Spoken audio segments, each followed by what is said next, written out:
নারায়ণগঞ্জের রূপগঞ্জ উপজেলার ৭টি ইউনিয়ন ও ২টি পৌরসভায় ১১৫টি সরকারি প্রাথমিক বিদ্যালয় রয়েছে। আর এই উপজেলায় সরকারি প্রাথমিক বিদ্যালয়গুলোয় মোট শিক্ষার্থী সংখ্যা ২২,৯২৩ জন।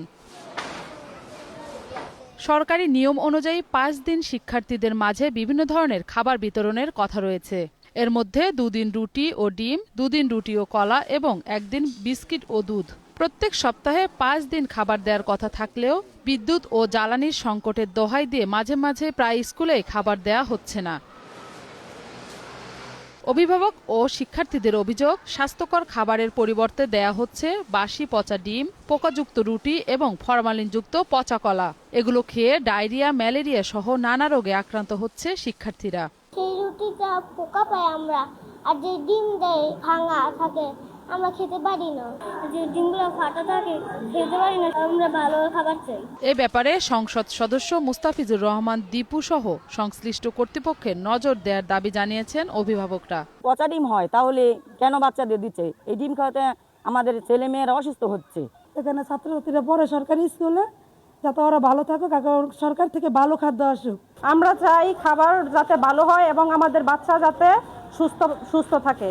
বিরাবো সরকারি প্রাথমিক বিদ্যালয়ের ভারপ্রাপ্ত প্রধান শিক্ষক রওশন আরা বেগম বলেন, পচা ও গন্ধযুক্ত খাবার দেয়াটা দুঃখজনক।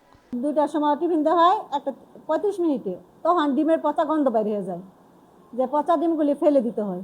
আমরা বাচ্চাদের ঠিক মতো দিতে পারি না। আর রুটির ভিতর ডেট ঠিকই থাকে 3 দিনের, কিন্তু রুটির ভিতরে দেখা যায় মাঝে মধ্যে পোকাও থাকে। উপজেলা নির্বাহী কর্মকর্তা সাইফুল ইসলাম জানান, অভিযুক্তদের বিরুদ্ধে ব্যবস্থা নেওয়া হবে।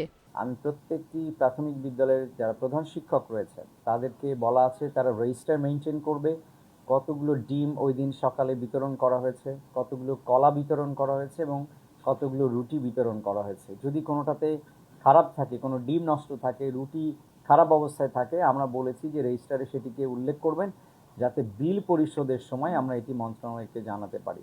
মানসম্মত খাবার নিশ্চিতে প্রতিটি সরকারি প্রাথমিক বিদ্যালয়ে শিক্ষকদের নজরদারি চেয়েছেন অভিভাবকরা। মৌসুমী মৌ, গ্রিন নিউজ ডেস্ক।